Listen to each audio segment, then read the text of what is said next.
The woman, who had been alone in the house for a long time, wanted to make love to her husband.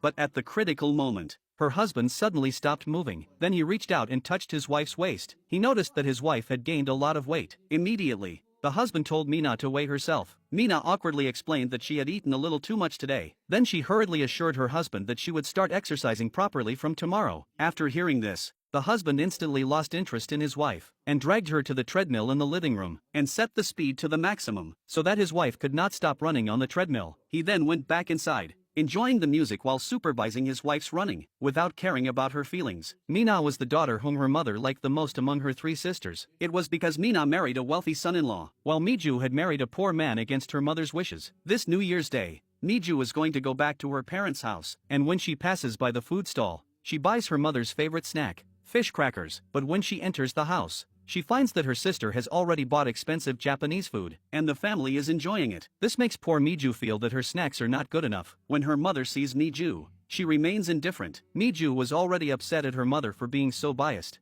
and she had nowhere to vent her anger, so she asked her sister to go over and help with the dough. Mina didn't mind, but her mother stopped her. She felt that Mina was dressed up nicely and that the dough would dirty her clothes. Miju became even more angry when she heard this. She took out all her anger on her sister. Hearing this, her mother was so angry that she threw flour at Miju. In the end, Miju also left in a rage. When she got home, she lost her temper with her unworthy husband, but her sister wasn't as happy as she thought. After 8 years of marriage, she really wanted to have a child of her own. For this reason, Mina not only went to the hospital every day for injections, but also measured her temperature in bed all the time, hoping that she could get pregnant as she wished. After the day of ovulation came, Mina rushed out happily to stop her husband, who was about to go out for fun, and hoped that but her husband simply ignored Mina's request, and comforted her by saying that if she was bored, she could go to her parents' house for a while. Mina felt extremely disappointed at her husband's attitude. Mina then went out to Miju's house to try to ease the tension, but when she saw how carefree her younger sister and her husband were,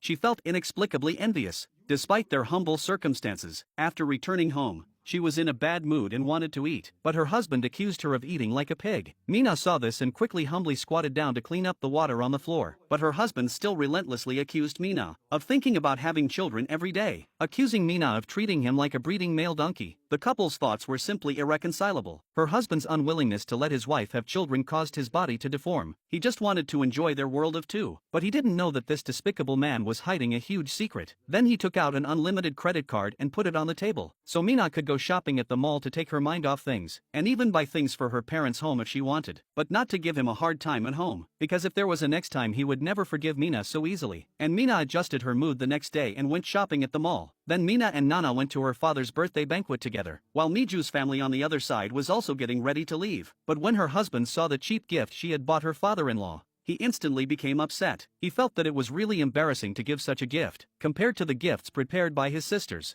This one was definitely a disgrace. Miju, however, said that it was all because he was poor. Jae-hee, whose pride had been hurt, threw a tantrum and sat on the floor like a child, and Miju, who had a fiery temper, no longer pampered him and took her son out of the house. When Miju arrived at her father's banquet with her crying son, finally, the second son-in-law arrived in a hurry. When the mother-in-law saw the disheveled appearance of her second son-in-law, she was so angry that she couldn't help but glare at him. After everyone had arrived, the children began to present gifts to the birthday person. The birthday person, Mr. Wang, had 3 daughters. The third daughter gave her father a pair of designer shoes. The eldest daughter, who married into a wealthy family, also gave her father a limited edition sports suit. Mina's husband also thoughtfully wrote a birthday card for his father-in-law. When her mother saw her eldest son-in-law's card, she was overjoyed, because she simply adores her eldest son-in-law. Not only is he good-looking and wealthy, but he is also always so considerate and attentive. After her sister had given her present, Miju also prepared her gift for her father. However, she was stopped by Jae-hee, because his wife's gift was so unimpressive in comparison.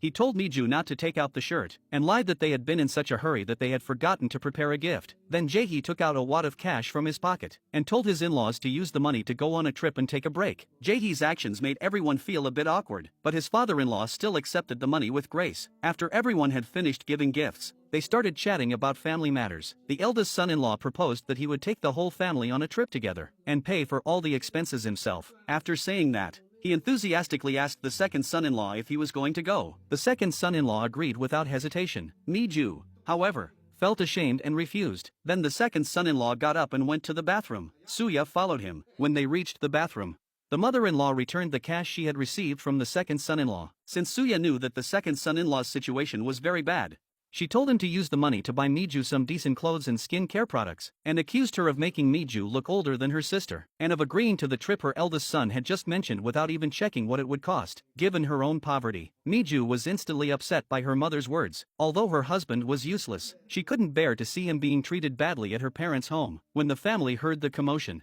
they hurried over, and angry Miju vented her anger on them before turning and leaving. After Miju left, her younger sister discovered the shirt she had bought for her father. When her father saw the gift that his daughter had not given away, he could not help but feel distressed for her. After returning home, he told his wife not to be biased against their daughters in the future. In particular, she must be fair to her second son-in-law, even if their current conditions are not good.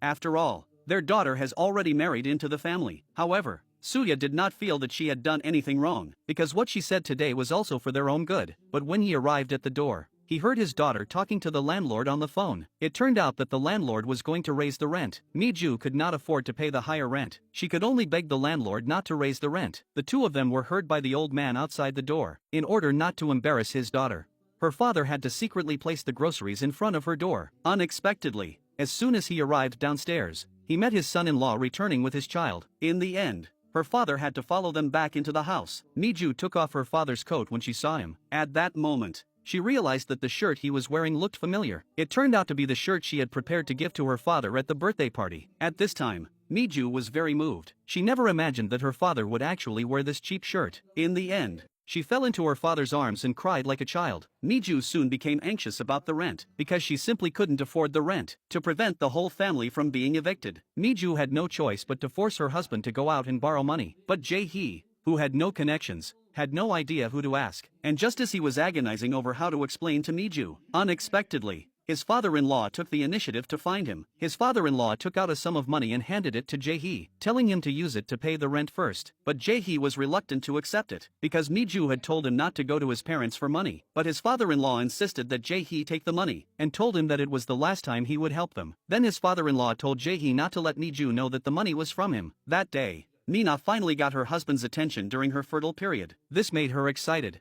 as she had been longing to have a child. For 8 years since their marriage, she had been dreaming of having a child of her own. Unfortunately, her husband has never cooperated with her at the critical moment in the past. That day, Mina discovered that her monthly period was late. Thinking about what happened with her husband not long ago, Mina happily thought that she might be pregnant. She then couldn't wait to tell her husband about it, and wanted him to accompany her for a checkup. However, Junho appeared to be exceptionally calm after hearing the news, and simply gave his wife a few words of comfort, because he knew in his heart that his wife could not possibly be pregnant. It turned out that Junho had undergone sterilization when they got married, but Mina didn't know this at the time, and was desperate to have a child. So she was convinced that she was pregnant this time. So before she could go to the hospital for a checkup, she couldn't wait to tell everyone in her family that she was pregnant. Her parents were overjoyed when they heard the news, so they celebrated with Mina over dinner. However, after dinner, when they were about to go to the mall to buy baby supplies, they happened to run into Miju, who was shopping at the same mall. Miju was arguing with a group of older women over cheap goods. The noise of their argument instantly spread throughout the mall. When her mother saw her daughter's unpromising appearance, she was furious. Seeing this, her younger sister quickly went over to comfort Miju, and told her about Mina's pregnancy. Unexpectedly, Miju was not at all happy to hear the news. Instead, she thought that her family had come out to celebrate dinner, but had completely ignored her, the poor second daughter. The son-in-law saw this and hurriedly stepped forward to stop Miju, because in his heart, he knew very well that his father-in-law had been secretly helping their family. Miju was even more furious after seeing her husband apologize, and blamed her parents for being biased and only caring about whether her sister was pregnant, while they didn't even know that their own child was about to enter elementary school. After venting her anger, Miju left directly in a huff, and when Mina returned home, she began to overeat, because she had already determined that she was pregnant. Even fried chicken, which she had never dared to eat before, she now started to eat. But her husband hated this greasy junk food, so he warned Mina not to eat it anymore, because Junho was afraid that his wife would gain weight and her figure would be deformed. He then asked his wife to go to the hospital for a checkup first. This way, they could really confirm whether she was pregnant or not. But Mina said that there was no need for a checkup, and she was definitely pregnant. Soon Mina noticed that her period had come. She then realized that she had been in vain. So the next day Mina told her husband that she wasn't pregnant. Junho was overjoyed to hear the news. He had long since concluded that Mina could not be pregnant. In order to prevent Mina from noticing, Junho pretended to be sad, and comforted Mina. telling her not to worry. After all, they were still young and there would be plenty of opportunities in the future.